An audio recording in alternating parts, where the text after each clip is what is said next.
the first week to 2 and no more than 3 weeks, somebody can actually fake a good work ethic. But after 3 weeks, you get through and you can see what that person's true character is, what their work ethic is, what they're going to do, how they're going to handle their job. So we don't make any commitments to anybody for the first 3 weeks other than an initial trial period, because we're going to truly find out who they are.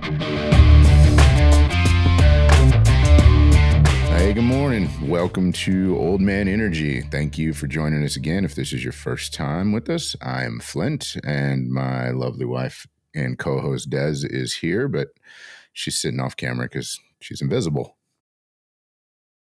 Thank you for coming back, and we are going to jump right into it. What are we talking about today, Dez? We're going to talk about trust. How you trust everybody. I trust nobody. Okay, well, that was kind of harsh, but that's a good topic to start off with. You trust.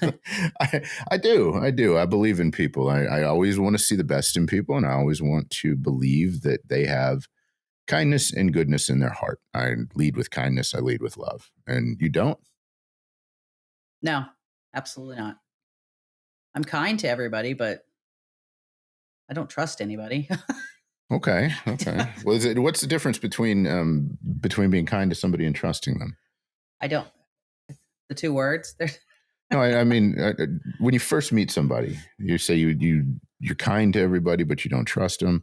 What does that mean? If you don't even know them, I can be kind to anybody, but I don't have to trust anybody.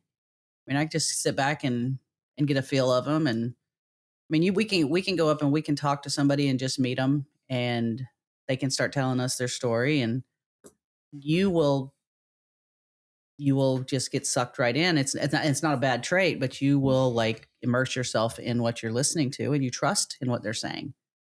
I don't trust anybody, so I just kind of sit back and. Do you mean you think that they're not telling the truth, or Absolutely, what do you mean? Absolutely. Anytime we start talking to anybody, I'm gonna automatically start reading them. Is there a point where you start to believe them, or what does it take for them to go from that, okay, I don't trust you at all, to you might be telling the truth?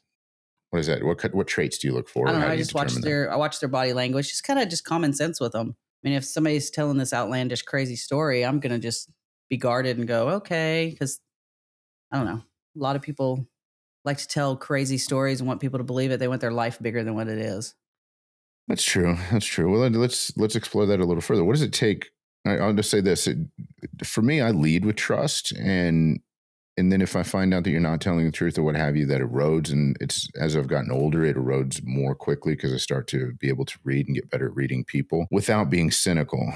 And some people would say that your attitude was cynical to the point where you're the exact opposite of that. So I think that really, we'll talk about this later, but I think that really makes us a good team. So what are the traits you look for to make you trust somebody, to make you start to believe them and start to believe in them? Consistency. They're in what they're saying and how they're acting. Again, it's a lot of it's just a feeling that I get from people. I can't explain that part of it, but I'm pretty spot on when it comes to that. Okay. Have you ever been wrong that you know of? Oh, absolutely. Everybody's wrong at one point, but I'm more often than not, I'm pretty squared up with these people and understand and what I'm getting myself into. That's why it doesn't hurt me as bad sometimes, I guess, as it does you when you find out somebody's either lied to you or deceived us or. Yeah, that does hurt pretty bad. I want to believe the best in everybody, and when they let you down, that's very disappointing. I've had to learn to deal with that over the years and become a little more guarded. You've helped teach me that. But I still don't choose not to always lead and see the best in people, and just to believe them until I don't have a reason not to. Well, it's not like they know that I'm like doing that. I don't share it with them. I might share it with you by either a look or I'm out of here or whatever, but I don't share that. So I'm not being openly cruel to people. I would never do that. Gotcha. So it's a lack of initial trust. Once they've built that trust up, I mean, does that take a long time? Can it be done quickly with you? How does that work? It depends on the person, depends on the situation. If it's work wise, you can pretty much tell with like even with our subs and stuff like that. If somebody's straightforward telling you the truth, I can pretty much tell from the word go. If it's like people we've met just wherever and start talking to them, probably within the first 20 minutes, I can tell if they're full of shit and just kind of trickle off from there. Some people, it takes me a while, and those are the ones I think are probably on medication. but before we go down that rabbit hole, when it's interesting you said that with subs and what have you, because in several of our companies we have to bring on people, and while I don't do that on a daily basis anymore, here's how I train and I teach for that, and it goes to this specifically. And when it comes to work, I still trust everybody initially, but I don't. I believe in everybody initially, but I don't trust them initially, especially if they're sub and if you are choosing to pay them money in exchange for a service. And here's how I train my folks to identify what's really going on is I teach them that anybody can present themselves as anything through an interview because you can practice, you can teach, you can do whatever and fake your way through an interview. And the first week to two and no more than 3 weeks, somebody can actually fake a good work ethic. But after 3 weeks, you get through and you can see what that person's true character is, what their work ethic is, what they're going to do, how they're going to handle their job. So we don't make any commitments to anybody for the first 3 weeks other than an initial trial period because we're going to truly find out who they are. So in that perspective, and when you said that with subs, I agree with you. I don't trust anybody. I believe in everybody that talks. I want to believe what they say, but I don't trust them until they've proven themselves. And that is definitely something I've learned from you as we've been together and just from mistakes through business and hiring people and putting way too much faith in people and just what they say instead of making them back it up and prove it. And it's cost us a lot of money over the years from time to time. It really has. That system in place now weeds out 90 to 95% of the, and I'm not even going to say bad eggs, just to the bad fits.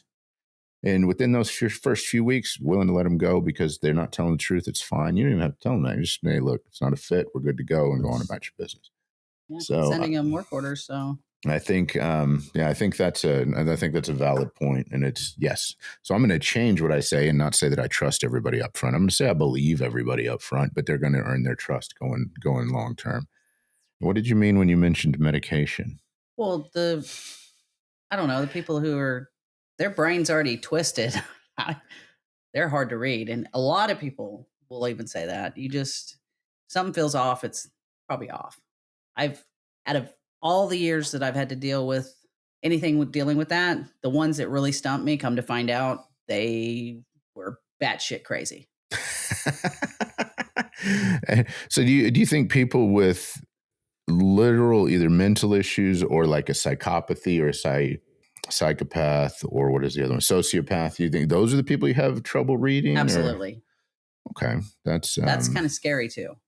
It is, but I think that goes along with some of that though, because those folks are master chameleons. Oh, absolutely. And in reading Robert Greene's books, which I've read, The 48 Laws of Power, which I'll do a whole nother podcast on that book because I thought that book was evil at first, but after reading it, I really got a lot out of it, but not in a way that you would think. But he talks about that in there is in the way that we all wear masks. And his book is very Machiavellian in the fact that it takes the darker side. He explains in there that you may not be this way. He said that this is not an instruction manual, right? But that there are people out there who do not have the moral compass that you have and will operate and attempt to take advantage of you in this way. And you need to be able to identify that. So he actually goes into that and how hard it is to identify.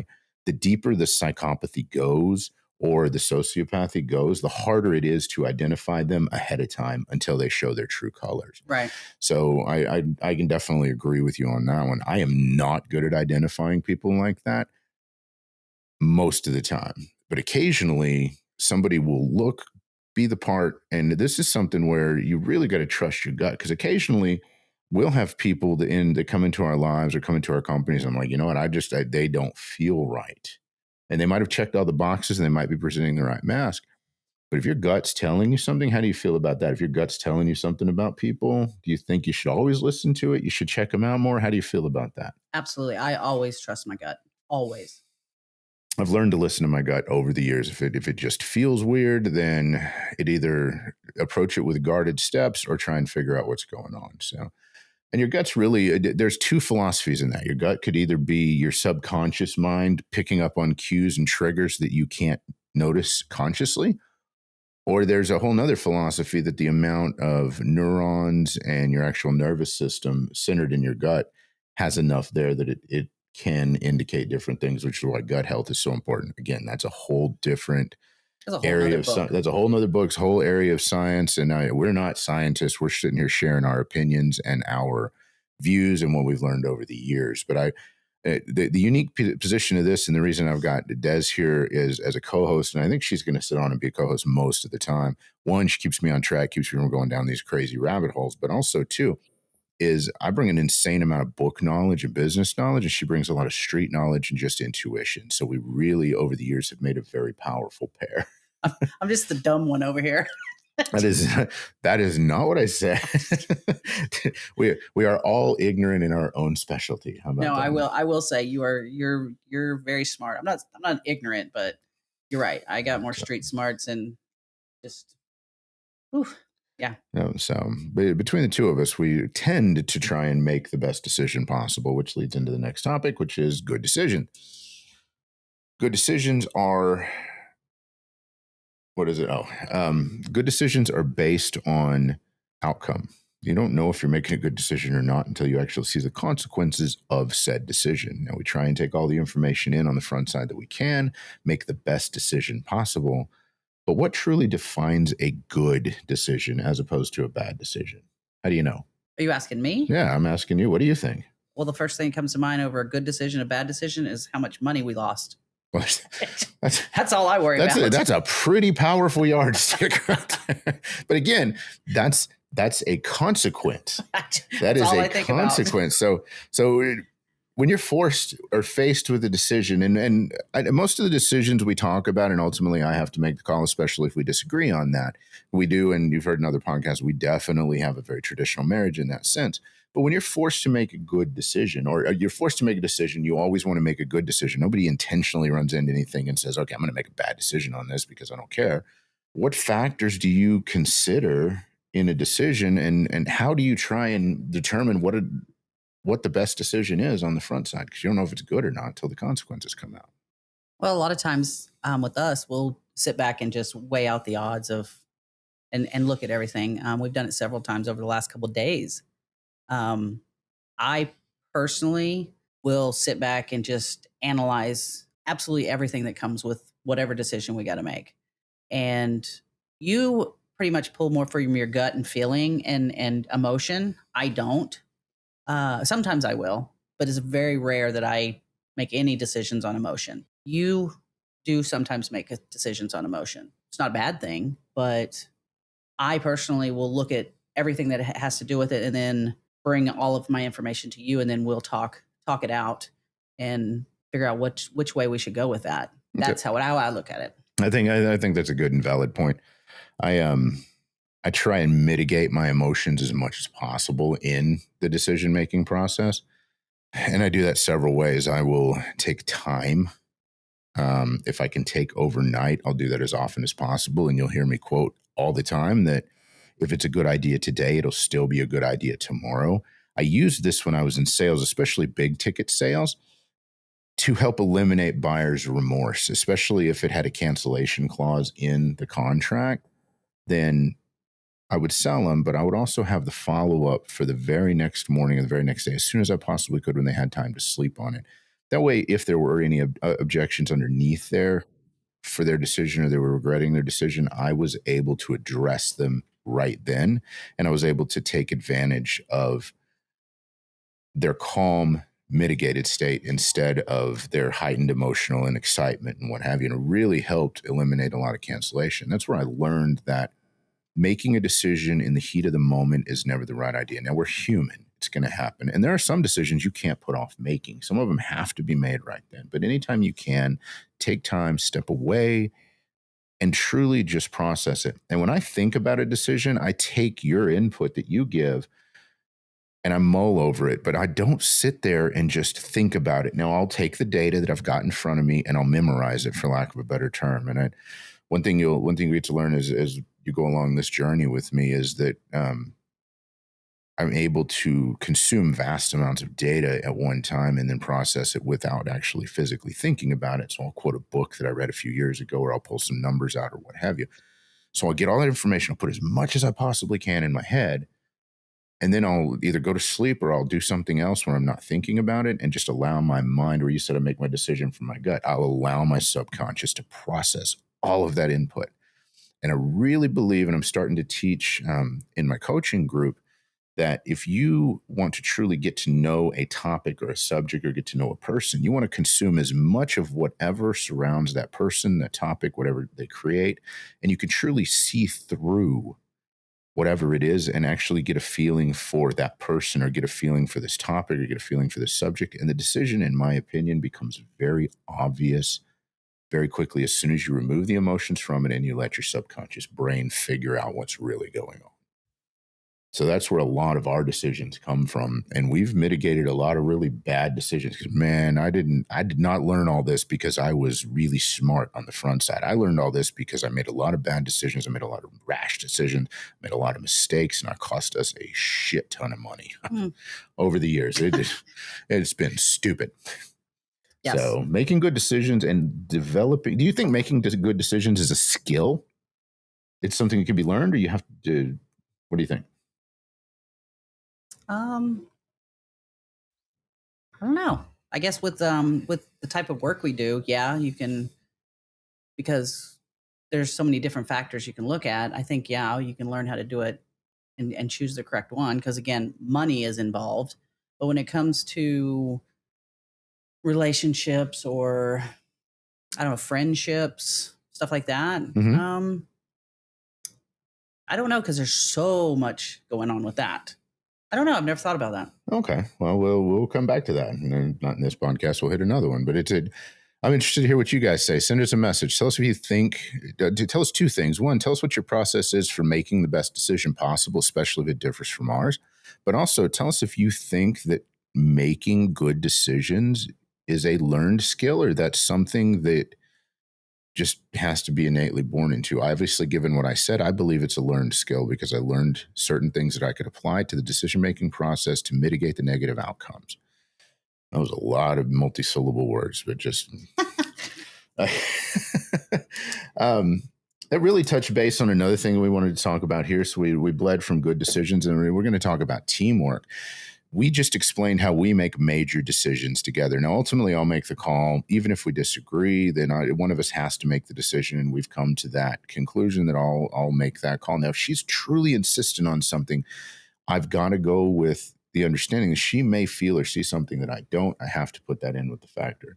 Now, I'm going to take this a step further before we go into teamwork and say, okay, whenever we've made a call and we've made a decision, or I've made a decision that she didn't necessarily agree with, I'm going to tell you right now, and this is a good example of teamwork, nobody out there in public will know that it wasn't her decision if it ever comes up. Now, granted, if it turns out to be a bad decision, I will hear about it, and I'll hear about it. It'll be in private. Nobody will ever know. So, over and over and over again. It's exciting. But out there, we present a united front. We rarely disagree in public on just about anything. I mean, occasionally we'll disagree on whether we should maybe have another drink or not, or if it's time to leave early from wherever we're at, but that's about it. No, the only people that's ever involved in that is maybe the people who are also involved with it, like our Tracy or Sway or something like that. They know of some of these calls, but they do. As a general rule, nobody else knows. And understand, Tracy and Sway are part of our leadership team. They're two of the most integral parts of our companies. We have other people too, but those two are been with us the longest and are probably the most directly impacted by what we do and by our decisions. And yes, because they'll sit in on those staff meetings and on those team meetings, they will hear us discuss these things out, and they will understand when I've made a call that Dez didn't necessarily agree with or what have you. So that leads to another thing, because we have an incredibly powerful team, and we are very blessed with the people that we have in place in running our companies. I really believe that. I agree. It took some learning, it took some doing, it took a while to get through. But now that we've got such a powerful team, let's talk about teamwork. Let's talk about how we fostered that environment and how we continue to be effective leaders in the presence of such strong team leaders, because they are both, all of our team leaders are very independent and were put in their positions because of that. Right. So let's talk about our teamwork, and then let's talk about our team's work. Okay. What is it? What does teamwork? First of all, what does teamwork mean to you? How would you define the term teamwork? Why you always want me to define Because I like to talk and I'm going to define it anyway. Go So ahead I'm and just define asking you. it.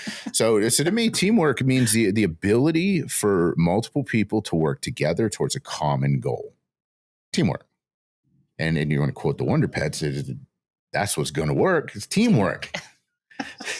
So that was, kids still watch the Wonder Pets? I don't know if the Wonder Pets are still around. Give us a shout out. Tell us if the Wonder Pets are still a thing. Are little kids still watching that? I don't know. Which set of our kids watched that? Was it the first set, the middle set, or the grandbabies? I think it was the middle set. It was not the grandbabies because it'd been, I think maybe Ashton. I think it was Ashton. I think it was okay, Ashton. wow, we just went off on a tangent. But no, I don't know. I know there's a cute little turtle. I always wanted to be the turtle because. Oh, anyway, that was I don't know, but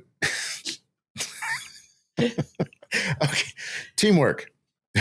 That's what's going to work. Do you have a different definition of teamwork? Have anything you want to add to it? No, I mean, that's straightforward.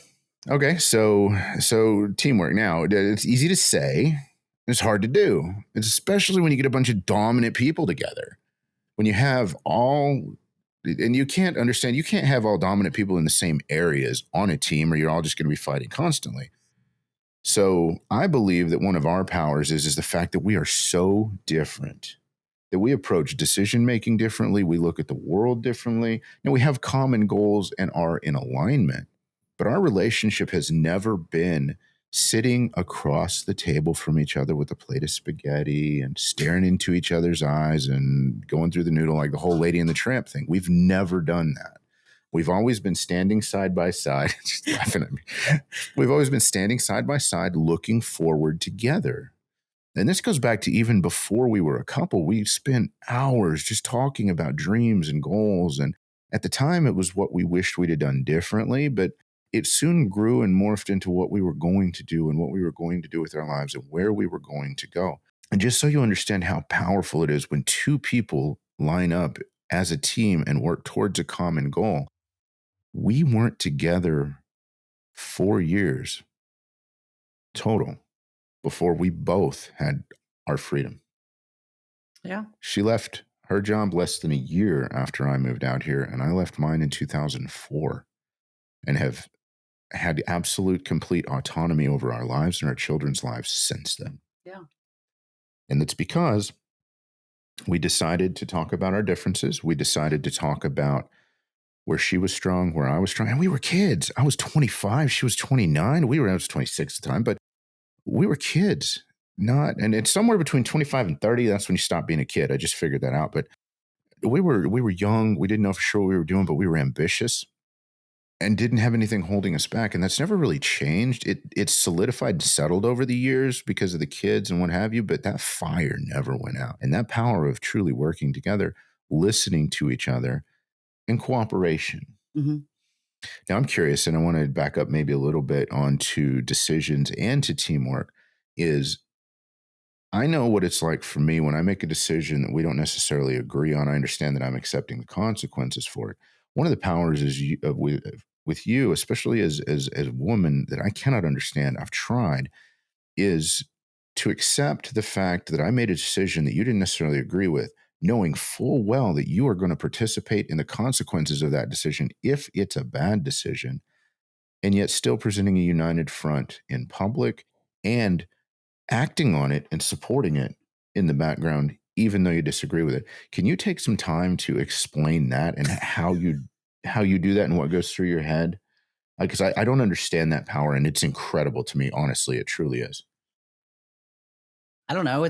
Well, when I choose to let you make that decision and you stand fast and you make it, it's okay. Well, here we go. If you fall on your face, you fall on your face. If I can't make you change your mind, I guess it goes back to the whole, if you can't listen, you must feel. And of course, I don't feel bad about that because I know with a clear conscience, it wasn't me. So, and but you still have to face the consequences. I do, but I don't have to do it alone. I mean, if I had to do it alone, it'd be totally different. If you had to do it alone, it'd be totally different. Well, we have collectively made some poor decisions, but I mean, you've made some poor decisions on a few things, and I mean, what are you going to do? Lay down? No, that's true. It's just That's a power that's foreign to me. And guys, I'm going to talk to you here for a second. This is especially for you younger guys out there. Maybe some of you guys my age, I don't know, but most guys my age are going to feel the same way about this if they're truly a masculine man. Is I have to face the consequences for all of my bad decisions. She shares in some of those consequences, but I better be bearing at least as much, if not the brunt of them, and out there in front and still trying to deal with it. But here's the other piece of that, and this is something maybe she can't understand. I don't know, I've never asked her, is I also have to bear the brunt and the consequences of any bad decision that she makes, whether I participated in it or not. Because we're a team and we're in a relationship together, and that's my job as a man to stand out there and take those torpedoes. So if she makes a decision or something goes wrong or whatever, those are my consequences to deal with as well. And I know that's not a terribly popular opinion, but it's the truth. And I think being willing to do that has really helped forge that bond over the years for both of us. I And agree. I think we've seen other couples either just been together forever or married, and one makes some really poor decisions and stuff goes sideways, and the other one wants no part of it. They either emotionally check out and don't help them emotionally, or it ends abruptly. So the emotional part I can cut off and I don't have to feel emotional about it, but I'm still there for the long haul. So and there's always something you can fix. So some people just walk away, and I mean that's not an option. So this really comes down to a relationship thing at this point. A lot of young couples feel that when that initial lust period of their relationship goes away, that they're not in love anymore. And they really miss out on the stronger fundamental piece of the relationship is there are ways to keep in a long-term relationship, there are ways to keep that excitement and that desire and that lust alive. And I don't care what anybody says, guys, lust is not a bad word when used appropriately in a loving relationship. And I get it, there may be some morality clauses and some of you guys out there that disagree with me, but in using that, I'm using love and lust in two different terms.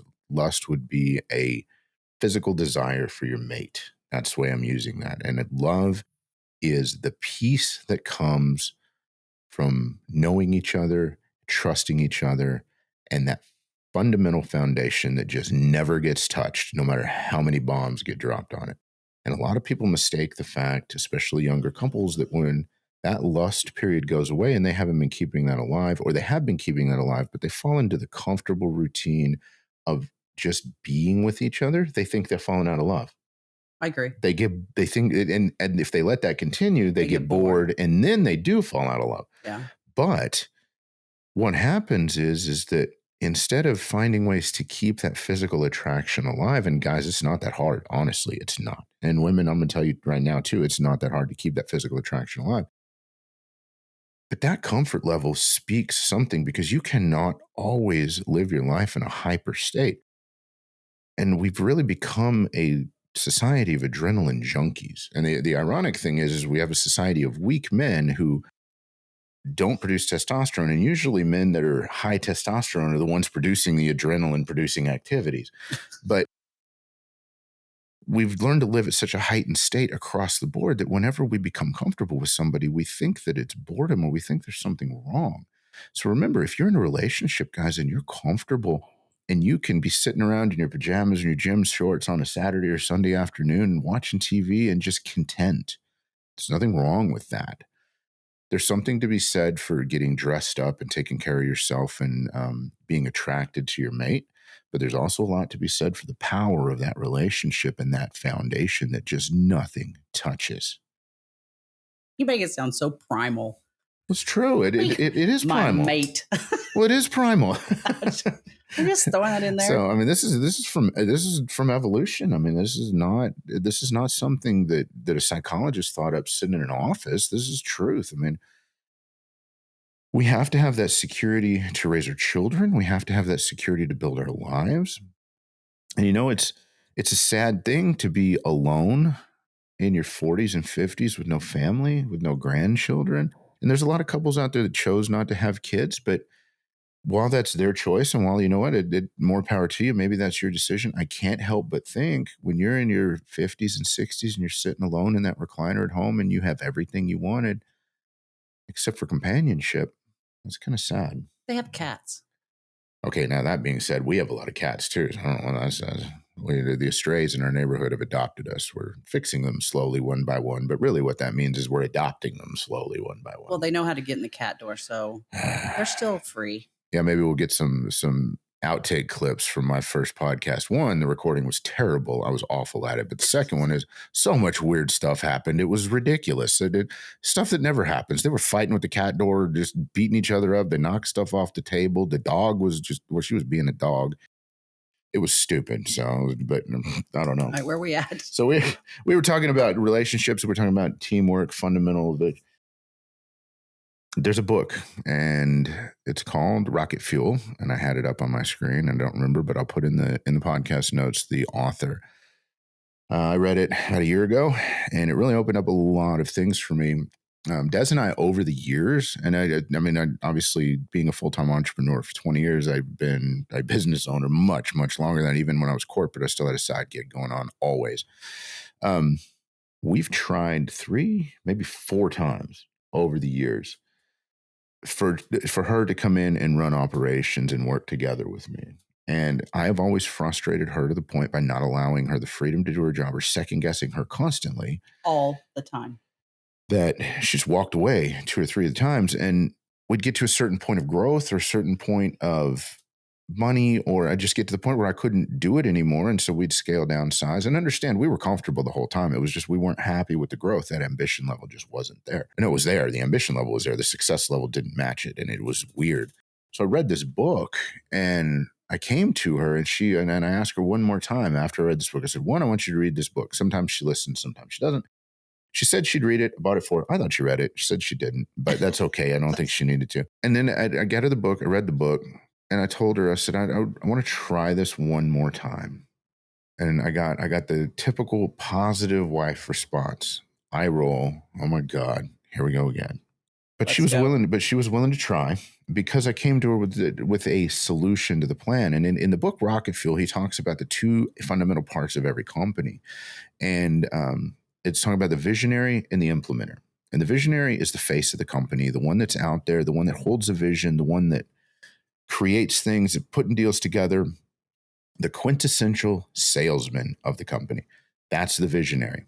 The implementer does not want to be the face of the company, does not have any desire to go out and meet people and book deals. Bring people in. Nope. Bring people in, any of that stuff. Now, they'll bring team players in. They'll bring operations in. They'll run the business. They will implement the visionary's vision as long as the visionary gets out the way.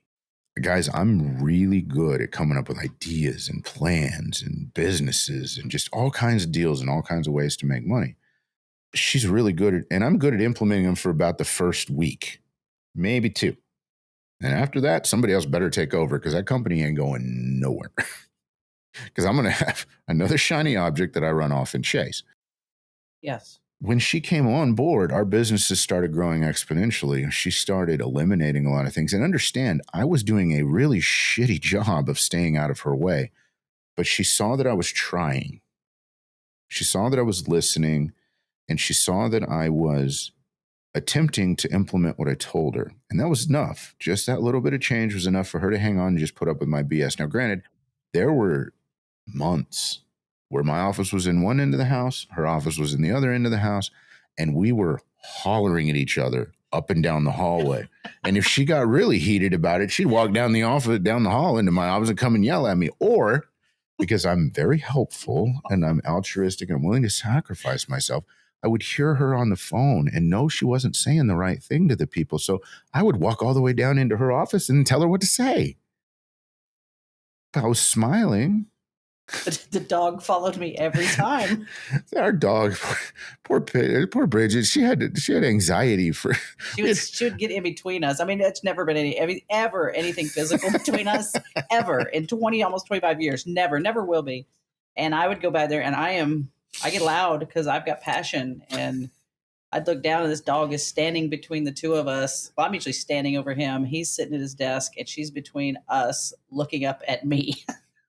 Going, okay, Mom, what's going on? What are we doing? So this went on for about 6 months until we had everything ironed out. It took a while. And understand, to this day, I'm still dealing with some of the consequences of me overriding her decisions over the years, even though I thought it was the right thing at the time. Being able to look at it now, it's just obvious that it's not. And the reason I can have that vision and look at things in the way that I do now is because I took my vision from being a C-level vision, for lack of a better term, to finally embracing the fact that I had an A-level vision and I wanted to operate on a much bigger scale. And what happens is, I'm going to use a quote from Elon Musk to make you guys remember this, is what he says: if you take your 10-year goals and you try and accomplish them in a year, you're probably going to fail. But you're going to be a hell of a lot closer to your 10-year goals than you ever would have been if you just tried to accomplish them in 10 years.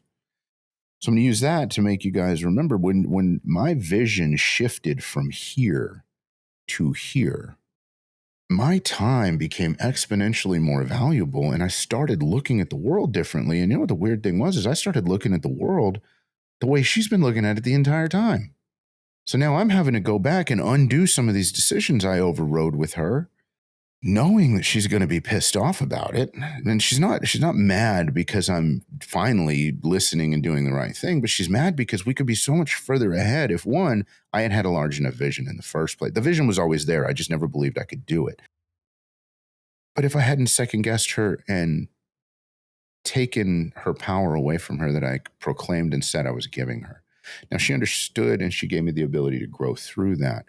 But I mean, it just last week in a staff meeting, I undid 3 major changes that she wanted to implement last year, and I didn't let her do any one of them. I should have last year. This week alone, we made more money because we finally did.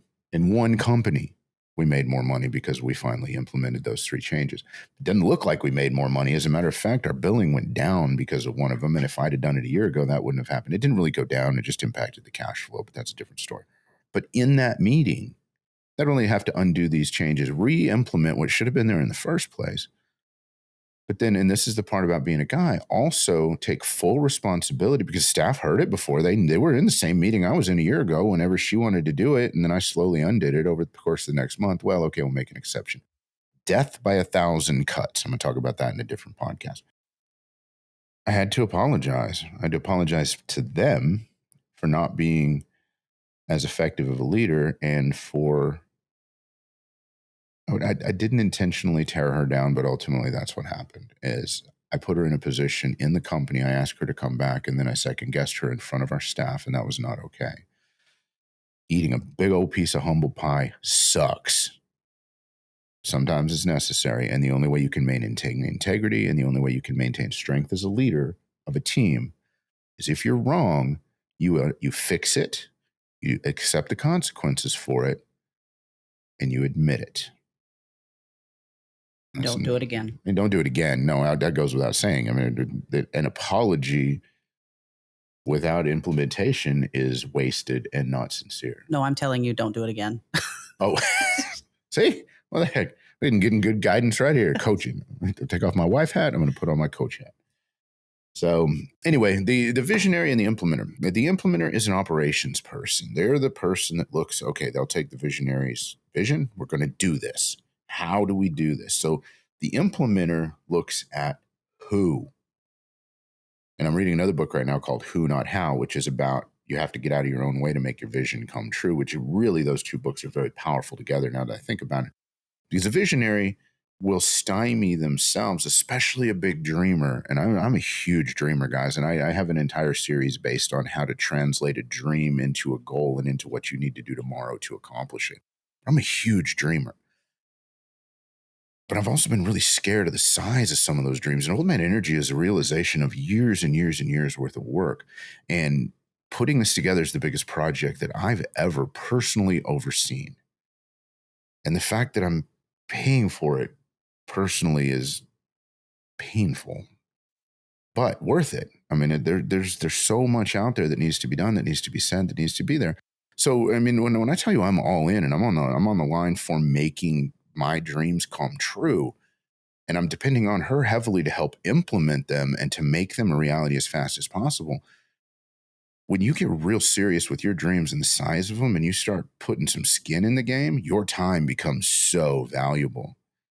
I went from estimating my time at being worth 3 figures an hour to well over 4, sometimes 5, depending on what I'm doing, just to make sure that I'm in the right state of mind. Okay, who can I have do this? Who can I have do that? Then it's not necessarily up to me to figure that out. But what is up to me is to rely on her, to rely on our management team, to rely on the awesome winners that we have in place and let them do their job, give them good direction so that we all can keep moving forward. The saying is a rising tide lifts all ships. I did not grow up on the ocean, but I've been here 24 years. Does that make me a native yet? No. Shit. Okay. What's the date? When you die, we'll go ahead and give you native. All right. Well, I'm not even a native, so it's gonna be years before I'm a native. So anyway, if you are struggling to grow your business right now, or you're struggling in working together as a team, because ultimately your marriage and your family can be run like a business, and it's really good to run your finances like a business. Get that book, read it together. It's a very easy read, it's a quick read, but it will point out so many different things to you. And here's what happens. The two of you are going to read it. One of you is a visionary, one of you is an implementer. You already are. If you got two visionaries together, you probably didn't stay together that long anyway because you butted heads. But the visionaries are going to go, man, book is magic. There's so much new stuff in here. Look at this. This is great. The implementers are going to be going, seriously? I've been telling you this shit for years. It just don't now you listen because you see it on a piece of paper. Oh no, my favorite thing is when a guy tells him, I was like, oh, now you listen because he's got a set of balls. That's a different story. That's a whole nother story, and I say it a lot. It's a different story. Guys are going to be guys. I'll say that right now. But I also will tell you this much, guys. Your wife has your best interest at heart. If she's giving you some advice, she ain't trying to tear you down. She's trying to lift you up. She's trying to see you be the best man you can. Might do you some good to listen. And I'm not talking about if your wife is nagging you. I'm talking about if she's truly trying to help you. So the visionary, what do you think, Dez, is the most powerful trait of an implementer?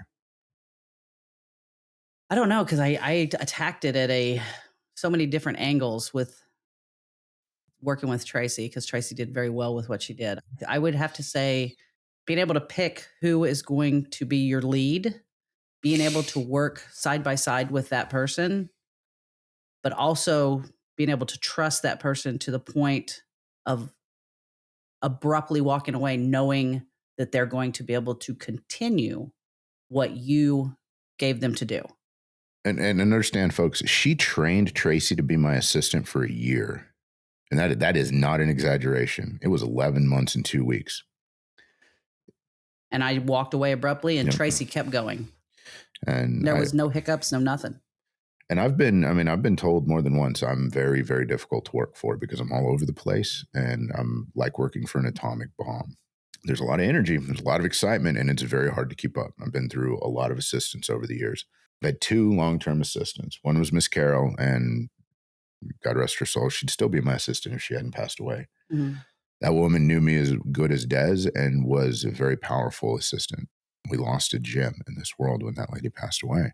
I probably went through 5 or 6 in between Carol and Tracy. I don't know for sure how many. I think the last count was 20 or 21 somewhere total. They just weren't they weren't the right fit, or they weren't willing to grow, or I was not great at picking people. I picked people because I believed in them, but not necessarily that they had the skills, or they had a skill I needed at the time, but they didn't have the ability to grow and to implement as we went forward. So I was tasked with it, and I chose Tracy because we've known Tracy. How long have we known Tracy?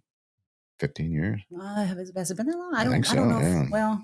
And I knew her personality, and I knew that she was going to be strong and she could make decisions. I mean, just even this last meeting, she was given permission to call me and tell on Flint if he. In the meeting? When y'all had that meeting, I said, oh my God. Okay. Well, listen. You could call me and you could tell on him, and I'll take care of him. Listen, business-wise, if you're going to get an appointment or a meeting with me that I didn't initiate, you're going to go through Tracy. Just to understand the position that she holds in the company. She guards my time. And if she wastes my time, she has to answer to Dez, and I wouldn't want that. So I think the most powerful trait of an implementer, you or any implementer I've ever seen, is the ability to take somebody else's vision and a rough description of a system, because I understand that I'm good at seeing how to put something in place. I can see my vision, I can see how to make it happen, and I think that's a very detailed map. And basically what I'm doing is I'm giving somebody a stick figure and a really big number with a lot of big words and excitement. And the ability for somebody to take that and create a true plan and see how to implement that vision and who to put in what position and have it truly become real and to help translate that idea into reality. I think that that implementer, that's a magic ability, in my opinion, from an implementer standpoint. And I got a lot of respect for that. It comes natural for us. As a visionary, it was very hard for me to understand that, because I really feel like I'm being fought at every turn. You don't like my ideas. And as a couple, it was even bigger because we're married. And now, oh, she thinks I'm a bad person. And I really had to reconcile that in my head. Now, I'll talk about later on a different podcast how I reconciled that in my head. So, that being said, what do you think is the most powerful trait of a visionary? The one thing that, okay, so I'm going to just, from what I know of you, the one thing that impresses me with you is you can look at almost anything and figure out a way to make money with it and make residual money with it, right down to already having the numbers there. That impresses me beyond anything. And again, I'm not a visionary, so I'm impressed with that because that's what you come to me with. I've got an idea. This is the numbers. This is what we need to put it in place. And then I take it from there. Just as impressed as mine's more straightforward than yours, but you look at it as a totally different way because we're two different people. It comes very natural to you, and it's not so shock and awe. And mine comes so natural to me, and it's not so shock and awe. You're just a lot more. You speak a little bit better than I do. I'm just pretty like straightforward. Well, and that goes into the visionary and implementer Yeah. part of that. I think a visionary's true power is conveying what they see to other people in such a way that it can be created, and then helping them maintain the excitement during that process. Because honestly, when the daily grind is pretty boring. You know, that's what I just said. I know. I mean, it's different. But you said it. You said it directed at me and focused at me, and I thank you for that. But it's the same thing. It's to help maintain that excitement throughout the process. Because honestly, the plan that I'll come up with a rudimentary plan. Yes, here's how you make money doing this, and to me, that's enough. Okay, cool, go do that. Well, there's a lot more pieces to it than that, especially depending on how many zeros happen to be in that particular project. There's a lot of who's that need to be plugged into the right places to make that happen. And that process isn't always instantaneous. So maintaining that level of excitement when you're 9 months deep in a project and you haven't seen a massive return from it yet, being able to hold on to that vision and continue to infuse that vision and those people that are in place with excitement and with manifestation, honestly, to help continue to manifest it in reality, a visionary has to be able to do that. And that's something I don't believe an implementer can do. No, and that's why I always ask you with every project, anything we ever start, what's the timeline of when we need to cut all ties if we are not making anything from this or we're barely keeping making any money? What's the cutoff date of when we're done with this if we don't make any money? And that's one of the things I always ask you. And sometimes she doesn't like my answer, but the answer can't ever be, I don't know.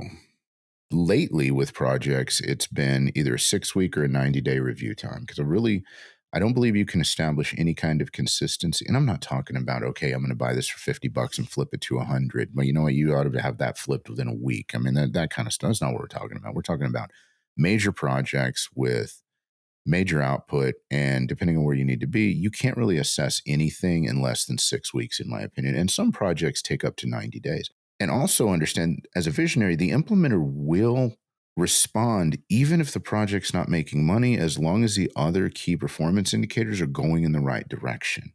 So you may not be where you want to be in 90 days, but if you're pushing every way and you know you're just about there, and you can prove it because the visionary actually listened to the implementer and put some stuff in place so you can track what's going on, then you can use that to make an informed decision. Does it always work? No, not necessarily, but it gives you more stability than just a visionary running around from post to post to post to post. And understand, guys, that when we talk about myself and being a visionary, I've always got 4 or 5 deals cooking in the hopper, doing something, doing this, doing that. And her number one question is how much time. It used to be, how much of your time is this going to take? And now it's, you don't have any more time. So somebody else better be able to implement this deal if we're actually going to go forward with it. And I need to know who it is. So I'm not even going to bring it to her for implementation, even if it's a good idea, unless I can identify the who is going to lead that up. Or if it's a good enough deal and I just don't know who that person is, I'll bring it to her, and with the explicit understanding of the first task that she's going to have to do as an implementer, if she agrees, is find the who. Find the right person to implement that task. Guys, I appreciate you. Do you want to close? You want to say anything else, Des? We've been at it for about an hour. So. Oh, geez. No, I'm good. Anything else? Guys, I appreciate you spending this time with us. Thank you very much. It's important that you share this with people if you think that they can benefit from us. This is how this vision grows. This is how this movement grows. If you're not following us on social media for daily content, please go out there: Facebook, Instagram, YouTube, TikTok, all the places. You got to check, you got to like, thumbs up, subscribe, whatever it has to be. Do all the things. We've got different content on different platforms. Some of it crosses over, but there's stuff out there daily for you guys. And we're really looking to provide as much value and make as big a positive impact on as many lives as we can. We do have the coaching group out there, which helps with just life coaching in general. We've got some business coaching inside of that. And if you want to hear more about that, go to oldmanenergy.com, sign up for the mailing list, and you'll get a questionnaire as to what you're interested in. And we'll get you some more information in that. Love you guys. Appreciate you. I know your time is valuable, and I appreciate you spending it with us. Love you. Peace.